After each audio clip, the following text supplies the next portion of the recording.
Hi, am I visible and audible to everyone?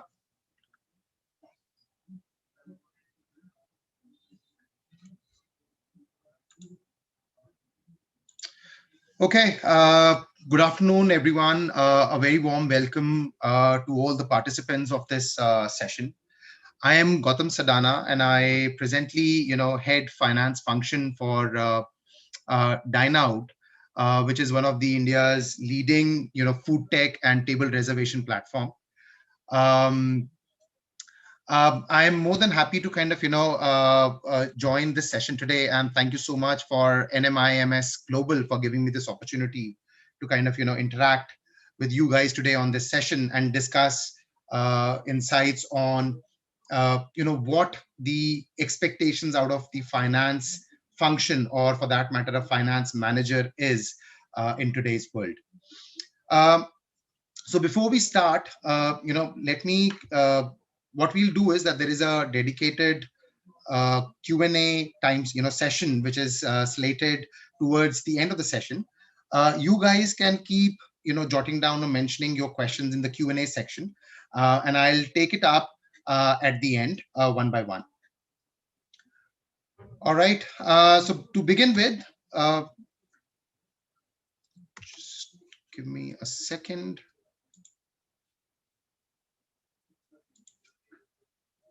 Yeah. So these are the few topics I'll be covering in today's session. The first topic being the expectation or the role of the finance function in today's age.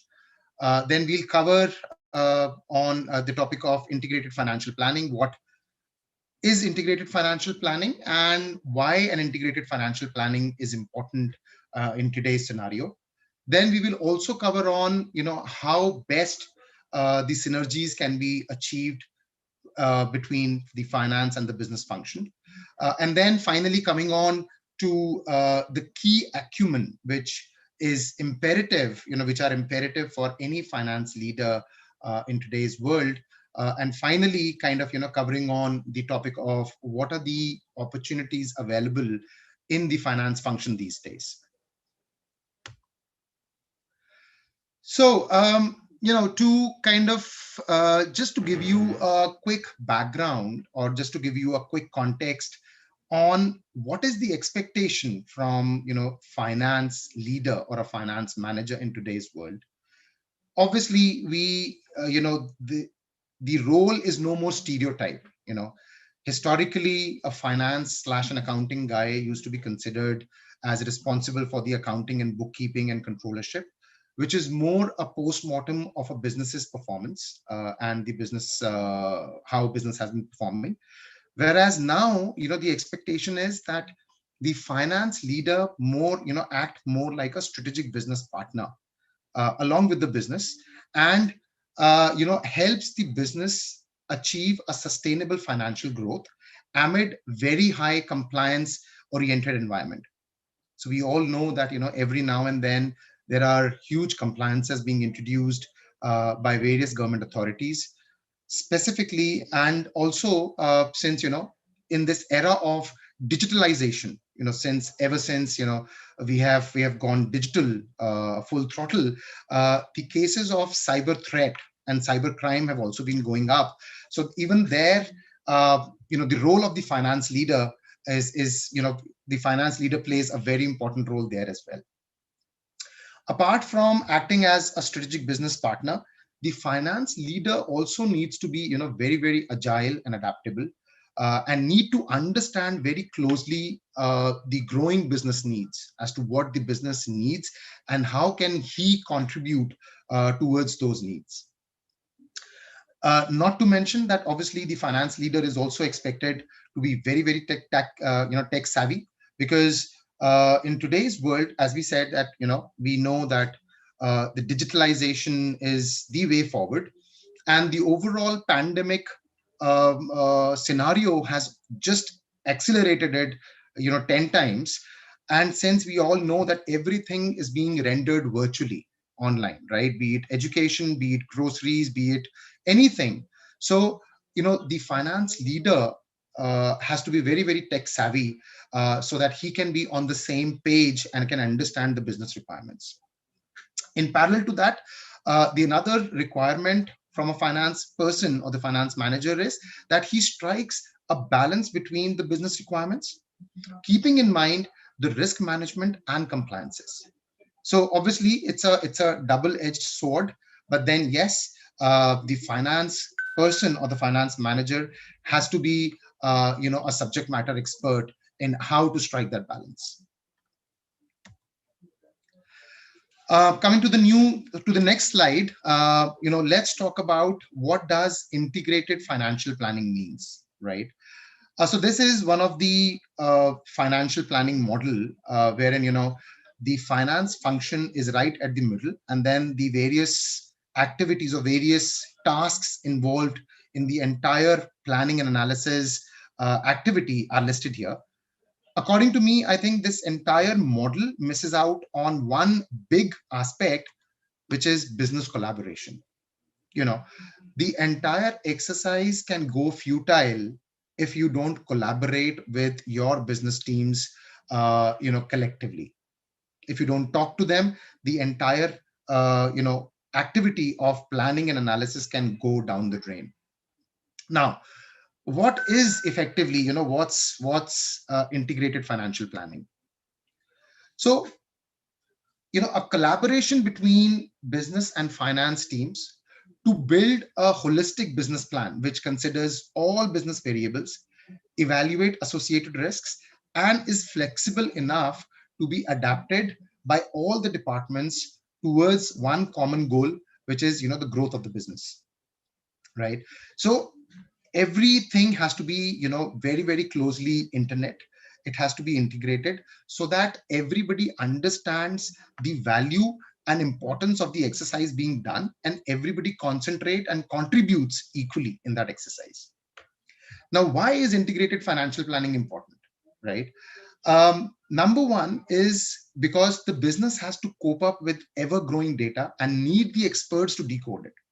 Now, the business teams might be experts in making business decisions, but for making those decisions, they also need data.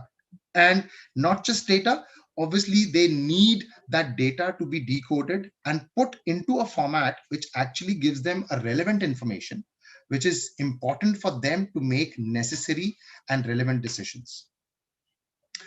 Again, with integrated financial planning, all business variables, we also call it as KPIs, needs to be evaluated, right? So it's not only just the financial KPIs, it's also the operational KPIs, it's also the sales KPIs, the marketing KPIs. Everything has to be evaluated, and then only a holistic plan or budget for the business can be drafted. The another importance why an integrated financial planning is required or is important is, because obviously we all need technology. We need technology to analyze the key data. We need technology for faster turnarounds, to generate accurate results for us, and to give the relevant output for the business to make informed decisions. Enhanced reporting to understand trends for better forecasting. Now, obviously, we all know that today the data is available through multiple sources. That data has to be kind of, reported in a manner that it becomes valuable and it becomes relevant for the business. Because basis the data you make available, only then can the business or the leadership team can then take relevant decisions. That is again one of the importance why integrated financial planning is very important. And then lastly, identify all possible risks and opportunities and act accordingly. So the integrated financial planning as a process also gives you an opportunity to identify all the risks and opportunity associated, in terms of whatever decisions you do, whatever forecast you do for the business. It also helps you analyze the associated risks and how do you want to mitigate them so that the expected result is attained and no opportunity is missed for the business. Okay. Moving on, um, again, how do we ensure that the integrated financial planning or business planning activity yields the highest possible results, right? So obviously we discussed that there is an imperative need of for the business function and the finance function to integrate, to collaborate, so that those that activity makes all the sense. The other reason why why the collaboration kind of is imperative in today's scenario, it actually helps the finance leader to understand what are the new products and services which are in the pipeline, or the which business is expected to launch in a coming financial year, right? It gives the finance leader an insight on understanding what the business ideas are, so that he can then do a homework as to what all compliances needs to be taken care of, how that, from a taxation perspective, how that needs to be taken care of, and how it will impact, or it will have an impact on the overall business performance throughout the financial year. The other importance, or which kind of helps the finance person to understand, is that what are the issues and concerns with the existing services being rendered by the business. So when you talk to your marketing team, when you talk to your sales team, you understand what are the issues they are facing, because they are the ones, those who work at the ground level. They are the ones, those who go and talk to the customers, to the end customers, and they are the ones who can actually raise the issue on ground.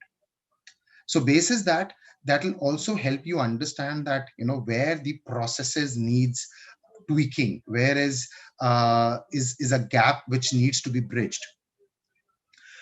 This the entire integrated planning process also helps you understand what the competition is doing, what's the what's cooking, what are the new thoughts, business ideas which they are planning to come up with, what's the new technology being introduced, any new thought process which is uh, going around in the market, which you can actually encash on, and how you can best utilize that opportunity.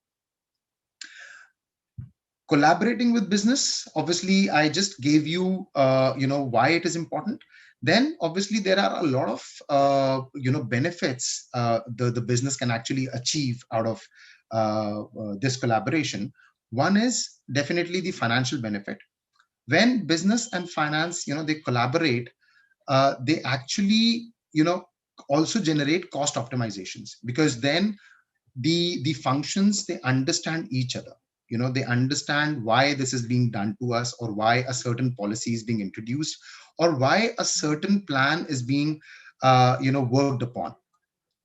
Obviously these collaborations also help business to utilize their available resources in the best possible manner, right? From an employee perspective, it also helps the employee to cross train them. A marketing person starts understanding their numbers, as to if the number has been given or the targets have been given. These collaborations help a finance guy explain the relevance of those numbers to the different departments, be it sales, be it operations, be it technology, be it marketing. It not only helps cross train them, but it also kind of helps them build on their skill set, right? And also, when a person is able to garnish new skills, obviously that also kind of brings in that much needed satisfaction, and it also then helps you manage your attrition at an organization level. Obviously, from this entire exercise, the organization actually can create a pool of expertise, right, within the organization, which can then help you bridge the resource gaps very, very quickly, right? In terms of turnaround times, you are able to achieve better TATs, because now people understand each other, people talk to each other. So getting things become much faster, rather than people working in silos. Moving on, um, the in today's world, obviously, as we spoke about in my first slide, and this slide is just a derivative of that first slide, wherein we spoke about, what are the key roles and expectations of the current age finance leader. Um, to have those skills and to develop those skills, obviously we need to then kind of work on certain acumen which will actually help us get those or attain those skills in ourselves so that we can then become successful financial leaders. The first skill, definitely, if you want to pursue a career in financial domain, is the financial acumen. You should actually know how to read and interpret your numbers, right? So it's always like that. You go and read a financial statement. You go and read a profit and loss and a balance sheet of an organization, and try and see whether you understand those terminologies, whether you understand the numbers. Are those numbers making any sense to you? So that financial acumen, to understand numbers at a basic level, is very, very important. Because till the time you don't have that basic understanding and knowledge of those numbers, you won't be able to make a decision based on those numbers. You will not be able to comprehend those numbers as to what those numbers tell you, whether the business is heading in the right direction, whether the business is going down, or are there any red flags. Obviously, that has to be comprehended via numbers. Within financial acumen, obviously, then there are three major skills, according to me, which needs to be worked upon. One is the data skills, as already mentioned. So data skill is, as we know, that in today's digital world, there are multiple sources where the data is available.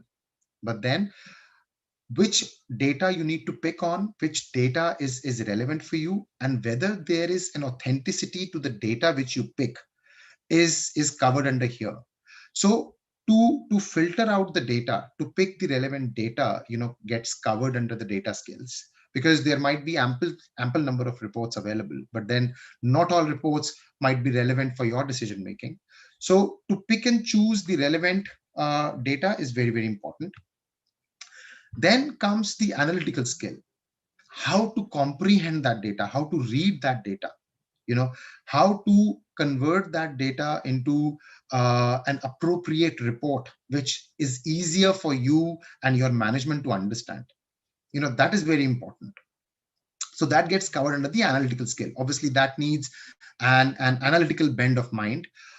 You need to kind of understand that if these numbers were changed, what will be the cascading effect on the business decision. So that gets covered under the analytical skills, followed by the strategic skill. Strategic skill effectively means that, basis the data you've collected and basis the analysis of that data which you've done, what is the strategic decision making you want to do, so that, the organizational goal is achieved, or at least, you reach closer to what organizational goals are or what the budgets are, minimizing the overall variances. So that gets covered under the strategic skills. Second, very, very important, business acumen, as we've been talking about it, that, it's very important. It's very important for any finance leader to work very, very closely with his business counterparts. Obviously, you also need to have a deep understanding of the business, because till the time you don't have that deep understanding, you won't be able to take the right decisions. Now, how do you actually gain a business acumen? It's business acumen is obviously it's a mindset that allows you to look at the bigger picture, right? Normally, historically, if you go to in fact, if I share my experiences, till 10-15 years back, people also always used to think or always used to consider finance and accounting function as a hurdle, that, the finance team only has a responsibility of asking questions, stopping on their expenses, and then, just sending them a list of questions as to why those expenses were done, what was the relevance behind it, so on and so forth. But now, obviously, for any business to grow, the function of the finance person also needs to transform, and the finance guy needs to kind of migrate from that accounting slash and audit mindset to a business mindset, where you understand that yes, there are certain restrictions in ahead of my business, and how I can actually help business get through with those restrictions, right? And with since we all know that with a lot of startups, we've been part of an overall startup ecosystem, uh, wherein a lot of businesses are started from scratch. Obviously it becomes very, very important for the business, for the finance leader, to kind of support business, because obviously a startup is not expected to generate profits right from day one, but then to ensure that the business is on the right track, and definitely over the number of years, or over the stipulated number of years, will definitely will get positive, is something which a finance leader has to ensure along with his business counterparts. Now, how you can actually gain on this business acumen? you know Business acumen is something which is, we all know that it is gained with experience and over a period of time, and through continuous learning, right? Learning can be, as I said, can be through interactions, through reading, and other stuff. Uh, Through internal and external interactions, when you interact within the interdivision interactions within the organization, and external interactions with your customers, with the authorities, with the tax authorities, with other competitors, you understand and you get an insight as to how business operates. The another way of gaining that business acumen is that you can also become active and be participate in various business association groups. So every industry has their own associations, wherein all the participants, all major participants, are normally part of that association, and they then exchange ideas, which actually again gives you an insight as to how the business is getting operated and what are the challenges the business is facing. And then in that in that group, there are also discussions and brainstorming around as to how those challenges can be overcome. And I think the biggest way of developing business acumen, and which I personally feel has helped me a lot, is to develop a habit to read. Guys, honestly, I think this has helped me a lot personally, and I would insist that one must definitely take out at least half an hour, 45 minutes every day to read anything, newspapers, magazines, business journals, some research reports, whatever. Read, because that gives you not only an idea as to what's happening around you, that also gives you an insight on what are the current trends, what's happening, what are the new compliances the government is about to introduce, and will there be any effect or impact of those compliances onto your business. Now that's very important, and that you actually gain when you read. Coming to the next set of acumen, tech acumen. Again, as we all know, that technology has become an integral part of any business we operate into these days. In fact, as we all know that even the conventional industries like education, like FMCG, they've all gone into an online mode. So for any finance leader to cope up and to make a mark for themselves into this current scenario, it's very important that they equally acquire a good tech acumen, so that they become tech savvy and understand the overall flow of the transaction as to how the transaction is going through. And also from a compliance perspective, because we all know that ever since we have gone into this digital world, the number of cyber crimes has been on an all-time high. So to ensure that we understand what's happening at the back end and at the front end, it's very, very important for any finance leader to gain this tech understanding and knowledge. This also kind of, if you garnish your tech acumen, that also helps you, access to the real time data. Again, very, very important for any finance leader, because the more access you have to the real time data, the more faster you will be able to take a decision. And the faster you are in taking decision, the better it is for your business, right? Technological advancements are not only, helps you take a faster decision, but are very, very cost effective, right? Obviously, there is only a one-time implementation cost which is involved. But once the technology has been implemented, and once it has been integrated with your systems, it actually yields ROI for a much longer period. It can actually help you streamline and automate a lot of work and help you save on a lot of effort and resources. Obviously, the paperwork is reduced to a great extent. Earlier, and as you all know that, as per law and as per a few of the compliances, any organization is supposed to maintain their financial records for a stipulated number of periods. Now, even the government says that you're not supposed, or you're not required to maintain that in a physical format. If till the time you're maintaining those documents and records in a digital format, that is good enough. So again, the technology helps you achieve that paperwork as well. And then obviously, it gives you a much better and broader perspective, because now, since the data is available on your fingertips, you can actually, understand and analyze a lot of variables from all angles.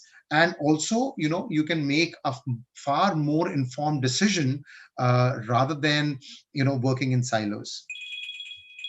So that's on the tech acumen. Um, and lastly, according to me, the other an imperative skill which I think is very, very important in today's world is the soft skills.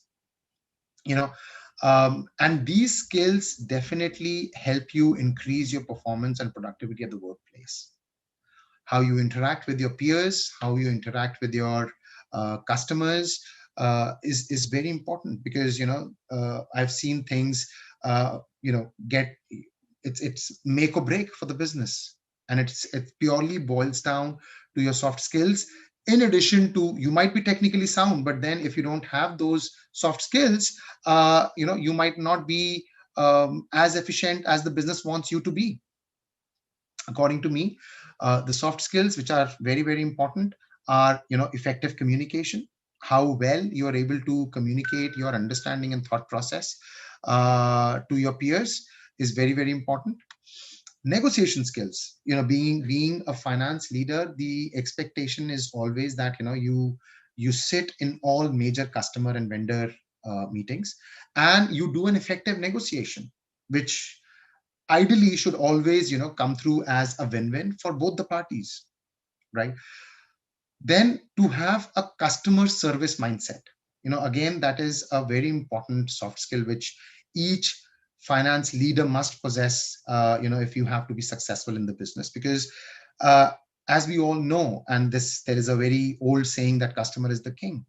And with so many platforms available in today's world, because with everything going virtual, effectively the entire world has become one marketplace, right? So the importance of customer satisfaction has never been that important. In today's world, having customer satisfaction is one very important thing for any business to get kind of, success, for to be successful. Teamwork. Um, Obviously, as I said, since we all have been discussing about integrating ourselves and, working in a collaborative manner, so obviously the teamwork is one skill which everybody has to adapt to, and ensure that the teamwork is the entire team works as one cohesive group. And then keeping calm under pressure. Obviously, since we spoke about a finance leader being entailed with a lot of opportunities and a lot of responsibilities in these days. At a certain point in time, this kind of generates a pressure on the finance function. But then the person is supposed to stay calm and maintain his composure, so that a relevant decision and an effective decision can be done. you know Losing calm and giving up under pressure is the last thing a business might expect from any finance function people. And then kind of coming on to the last slide for today. um, you know in today's world, obviously, the if I look at, or if I talk about the finance function, I see an ocean of opportunities which a finance function can actually offer to the people, those who are actually interested in making a career out of finance. I still remember those days, my way back in early 2000, when a finance person either used to get enrolled in themselves into either a CA or a CS or an ICWA course. But today, the opportunities are way bigger, much larger, and there is a lot which can be achieved. In the words of Steve Jobs very clearly said that the only way to do great work is to love what you do. And if you haven't found it, keep looking for it, don't settle. So obviously, if you really want to kind of make a call that you actually want to get into finance, you first need to ask yourself a question: that do you actually love this finance as a function? And within finance, what is that which kind of excites you the most? So I've just listed down a few areas where one can actually explore their career. It can be under corporate finance, which it's basically the finance function within a corporate setup, any organization, which normally has responsibilities related to banking and treasury, taxation, mergers and acquisitions, internal controls and compliances. Banking and NBFC. Again, NBFCs, with RBI going full throttle in issuing NBFC licenses. Again, this is one huge space which has come up recently into the lending space, and I think there are a lot of career options there, in terms of a person can always become an analyst. You can explore business development, bank treasury, SME lending, microfinance, etc. Fintech. A person who has an interest towards technology, and but yet find numbers interesting, fintech is the right place for those kind of people, wherein you can actually do and see an amalgamation of technology with finance.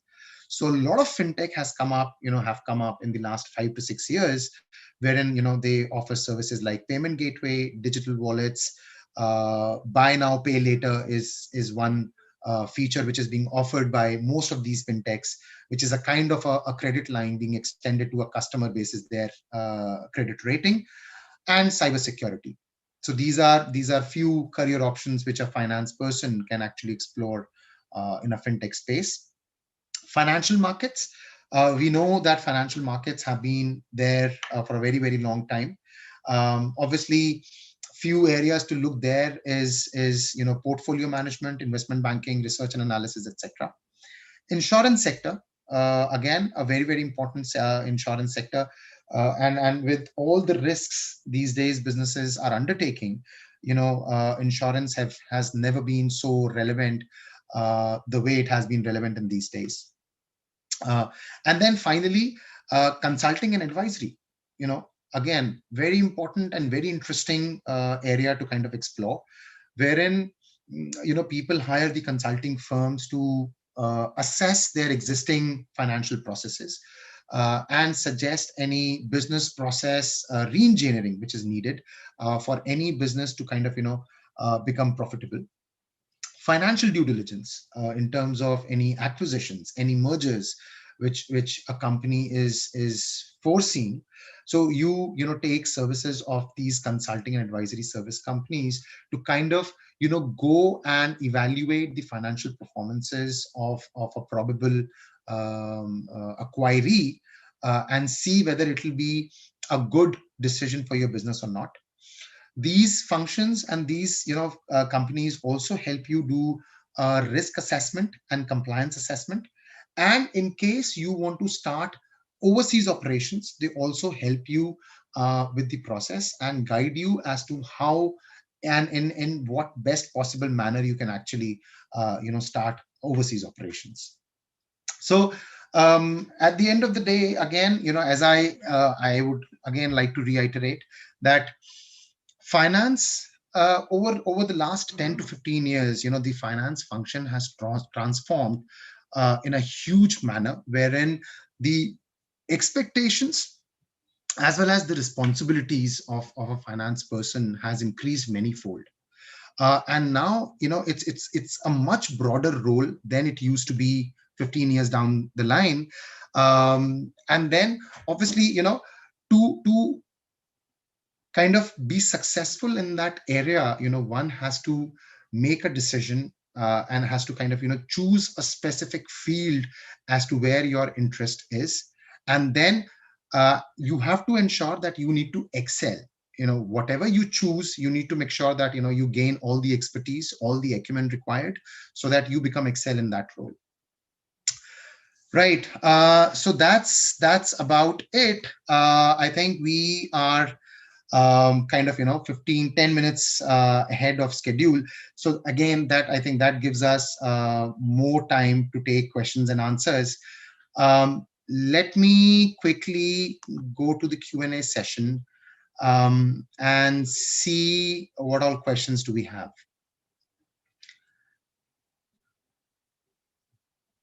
I have a question from Simran. She says that it's an immense pleasure to watch you over here. So please tell me the opportunities we have in CS and MBA finance. So Simran, see, these are two different fields altogether, right? Very, very interesting. So CS is gives you a complete visibility into the secretarial tasks, a complete visibility to the Companies Act. And it's very, very important because, the Companies Act has become a lot of compliances which have been introduced in the Companies Act recently and in the amendments. So a role of a CS has become very, very important. On the other hand, an MBA finance gives you a much broader perspective from a business, wherein an MBA degree not only kind of teaches you or gives you an understanding of finance, but also gives you a brief on other functions as to how the HR, marketing, sales, technology, and product teams work. Right. So these are, again, as I said in my last slide, that you need to be very, very careful and decisive as to what field you want to go into, and then make your call accordingly. Then we have a question from Akanksha as to how do you see the future of cryptocurrency and DeFi? So, okay, so see, cryptocurrency, I think cryptocurrency is only a byproduct, right? Guys, we need to look at the technology behind it, which is blockchain. And I can tell you one thing, with whatever limited understanding I have for blockchain, that is going to be the technology of the future, right? When in 2000, when we, the entire world was thinking as to how internet will transform the lives, I'm sure 5 years down the line, you'll see how blockchain as a technology will transform everybody's life. It is in technology itself, it's the next level, wherein there are certain blocks which are integrated with each other, and the entire transaction trail is being maintained. So if any person or any hacker to hack any of those things, he has to amend the entire block. Hence it makes it very, very difficult for any hacker to kind of hack into that blockchain technology. We are also kind of, I was reading somewhere that there is also a concept of secured agreements, right? Wherein, people are planning to kind of upload these secured agreements onto a blockchain platform, so that, people have a real-time access, and you can, go and access your agreements anywhere from anywhere across the world. I hope that answers your question. The next question, it says that how would you explain blockchain technology to a young teenager? Right. So I would say, so say for example, I hope you all understand that in a layman's term, if I have to explain it, it's like for every transaction, when we did not have the computers, there was a ledger or there was a register which was maintained at each level. And for each transaction, an entry in that register used to be done. Now, what happens with blockchain, each transaction is captured as a block in that technology on that blockchain platform. And then it maintains the entire trail. So a person sending money from India to, say, US, you know, um, that entire transaction, either flowing through 2 or 3 different banks, that trail of that transaction is being maintained. And the transaction doesn't get missed anywhere. And obviously that also helps to transfer the money or to transact that transaction in a much faster way. Because I remember earlier, the money used to take at least 2 to 3 working days to get credited in either account. So if a person is sending money from outside India to India, it used to take 3 days to reflect that in your bank account, and vice versa. So the blockchain getting into full throttle, I think these things will be taken care of. Hi, Joginder. It says, I'm from defense. Please tell me, after completing the MBA finance, I want to do another government sector job at a post of class 1 officer. Please tell me about government sector. Joginder, I honestly would not have too much idea, because throughout my career, I have been associated in the private sector. But then, yes, I can tell you that, within the government sector or whatever discussions, I have with my colleagues and peers, the controller and auditor general is one department where you can have ample opportunities. And they are the ones, those who you are responsible for conducting audits of all PSUs and government sector organizations. You can always try your luck in the banking sector. There you can have a lot of opportunities. And I think any other government sector, all PSUs, because the PSUs are equally competent and equally kind of giving hard time to all private players. So I think they should be able to offer you an equally challenging and relevant opportunities. Okay, coming on to the next question. It says, sir, please tell us about on digital currency, which RBI will issue in upcoming financial year.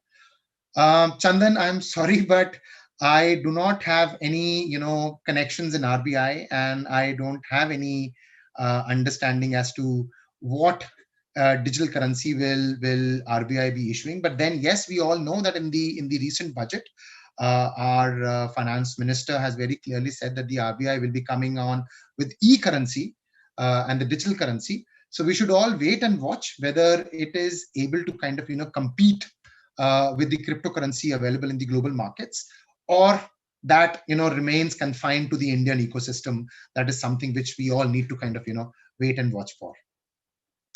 There is a question from Tanishka Jain. She says that, according to you, what is the future of crypto? A lot of questions on crypto. I know that crypto is a hot thing today, and a lot of youngsters are very, very interested. But then, guys, as I said, crypto is only a byproduct. Guys, try and learn the technology behind it, because technology will remain forever. Tomorrow, the same technology might come up with some different product, right? And hence, as I said, let's concentrate, or let's do a deep dive in the technology behind it rather than what the outcome of that technology is.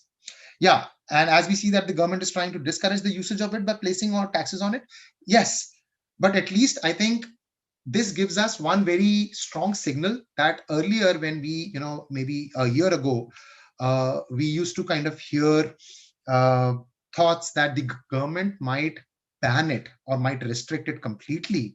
But since the government has also realized that crypto is something which has taken the entire world by storm, so they cannot refrain people from using it, but then the only way to legalize it is to make it taxable. So that is the only way forward. So I think even the government has given their recognition that yes, crypto is the way forward. Coming on to the next question from Akanksha, what would be your advice to young freshers who don't have much credit other than school's academics and extracurricular achievements and want to start a LinkedIn profile from scratch? So, guys, please try and understand LinkedIn profile is only a reflection of what you do, right? What you have gained, what you have learned. But then one must concentrate more on building on their skill set of what the interest area is. Obviously, as you keep gaining skill set, it'll keep enhancing your LinkedIn profile. So LinkedIn profile can run in parallel, but then the main concentration should be on gaining expertise, relevant courses, study as much as possible, learn from reputed institutes, opt for the relevant course where you have an interest area, and make sure that as I said, gain those skill set which you think you're good at. Ashwini says that could you please tell me the future of cryptocurrency with majority of countries accepting? I think, Ashwini, I just answered that, and I hope you've already got your answer in my previous responses. So let's move on to the next question. It says, what software are necessary to learn finance? Again, I would say that, see, software is only a tool, which kind of helps you uh, perform various activities in a finance function. But then I think it's very, very important that you first need to understand and gain the basic skill set, which is important, for any finance professional. So for that, you need to make sure that you enroll yourself in a relevant degree course. You gain the degree first, because see, you need to have the basic understanding first of how the numbers are supposed to be read. What are the various concepts behind finance? What are the basics? What are the major terminologies? What are the concepts? Technology and softwares are only a facilitator, right? And each software works on a different platform, and has a different interface. But then if you will know how a journal entry is passed, irrespective what software you're using, it will be easy for you, it will be a cakewalk for you. So I think software comes much later. It's more important to first gain the academic understanding and knowledge of finance. What should be, so another question from Akanksha, and she says that what would be your advice to CA students who want to diversify and commence a startup in fintech sector after becoming a professional CA?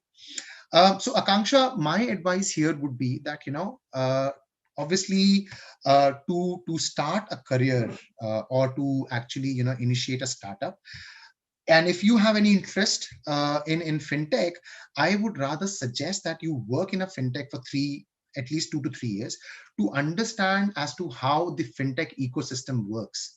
What are the nitty-gritties of the business? What all things you need to take care of? Because that practical knowledge is very, very important and imperative for you to understand, and for you to, before start your own startup. So that's very important. And I hope that answers your question. Again, moving on to next question. Sir, I'm currently working with banks, so want to confirm, like, there any future working with bank? Oh, yes, absolutely. I mean, as I said in my last slide, that banking and NBFC is one sector which is booming like anything, because, um, we all know that pandemic has kind of, put our economy, has just pushed our economy towards the back end. And again, to fire that economy up, I think all the government authorities and include specifically RBI is making lending very, very accessible for everybody, including people staying in tier C, tier B cities. So I think with that being said, I see a huge future in banking and NBFC and lending sector. And I think you should definitely stick to the banking sector. Rather, and I would also suggest that you keep gaining more and more expertise. Pick and choose a course which is specifically for banking sector. Within banking, try and see what's your area of interest, and then choose the course accordingly, so that you can then excel in that job which you're doing. Another question says that, please, sir, let after MBA in finance, what is the job prospect in banking sector as right now? Working in bank as SDA, or let me know in other sector. I think, Pooja, I just answered that. So again, there are ample opportunities in the banking sector. It's just that you need to make a right call, and you just need to introspect uh, what is in banking which kind of excites you the most, and pick and choose a course, a relevant degree course, which actually helps gain you a better understanding of that field, and then so that you can enhance your career in that field. There's another question which says, what kinds of skills are required for entry level in finance field? um, So, for an entry level, I would say still a basic understanding of debit credits, a basic understanding of numbers. And as I said, basic understandings of financials. You should be able to read and understand at least three financial statements, which is profit and loss, balance sheet, and the cash flows. If you are able to understand, and if you are able to understand a journal entry and what impact will it have on what all accounts, I think those skills should be enough for you to kind of find a position in an entry level finance function. Will majority of countries welcome crypto to use it as digital currency? Again, I think quite a few countries have already accepted it and have legalized it. And as I said, that I see that happening. Obviously, it'll take some time for crypto to get legalized throughout the world, but then yes, it has to be a wait and watch. Another question comes from Pooja Agarwal. She says that, according to you, what are the opportunities you think are open for students doing MBA distance learning in finance or banking and finance, who are having an industry experience of 5 or 5+ years? So Pooja, again, it all boils down to, so for me, again, irrespective of the medium of the learning, because maybe, yes, if you would have been asking the same question to me maybe 5 years ago, I would have definitely recommended you to go for a regular MBA rather than distance MBA. But then yes, now since everything is happening virtually because of the pandemic, and all the courses are happening online, I think a distance learning MBA and a regular MBA are at par these days. It all boils down to the specific candidate as to how seriously you do that, how seriously you take the learning, and how you apply it in your day-to-day experience, because that is going to give you the perspective, and I think that is going to help you in a longer run. So that's very important. uh, Distance learning or regular doesn't make too much of a difference. I hope I was able to answer that question. Moving on to the next, can you suggest the way to collaborate to enhance the procurement and finance management? I did not get that question specifically, but then the way to collaborate to enhance the procurement in the finance function. So I'll just, okay. So see, if we talk about procurement, to my understanding, I think you are referring to the procurement which is being done at an organization level. Um, and obviously, in bigger setups, in bigger organizations, normally the commercial and admin team are responsible, for procurement of different assets for the organization. But then, as I said, finance plays a very, very important role, not only in negotiations with those vendors from whom you are planning to procure those goods and services, but also, to ascertain and evaluate the various quotations you have received from various vendors, right? And then giving your recommendation as to with which vendor one should definitely go with, which is actually closest to the organization's requirement. What is the future of the banking industry? I think I've already answered that. So I'll be moving on to the next question. During the finance field interview, is necessary to share different fields experience like marketing or BPO? I think yes, absolutely. See, irrespective of the field you have worked into, for me, it's an experience you have gained in your life, right? And no experience goes wasted, be it BPO, be it marketing. Even in a BPO, I started my career from a BPO, right? Immediately when I was, after my college and before starting my CA, I, in fact, did a 3 to 4 months, gained a BPO experience, and it actually helped me, you know, work on my communication skills. So that was a learning from that experience. So our experience never goes wasted. So please, be vocal about what all works you have done. It will only help an interviewer understand and see that you explored yourself into various fields. Any suggestion which banking course we should take? I think you have to Google it, and if you go and search over the internet, there are a lot of universities, including NMIMS, I think, offering specialized courses in the banking sector. So you just need to kind of go through the prospectus in detail, the course offering in detail, and then you need to make the call accordingly. I think we just have 3 or 4 more minutes, so I'll just quickly take more questions. Tejpreet says that as it is stated that the new e-currency will be launched and legalized, could you please explain as to what legalize actually means? And it will replace the currency physical transaction or money. So, okay, these are two questions. Tejpreet, legalize means the legalization means the currency which is recognized by the statute or by the law of the land of that country, right? Your central bank, which is Reserve Bank in India, Reserve Bank of India, accepts that currency as a formal mode of transaction, and you can do any sort of a transaction using that currency.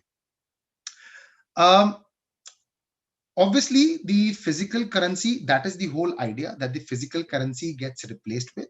And that is the idea why the government has been, putting so much pressure and insisting on people to kind of, resort to digital payment modes, right? So even if you don't have that physical currency in your wallet today, you can still, make payment anywhere throughout India, through using a UPI platform or through, using any digital wallet.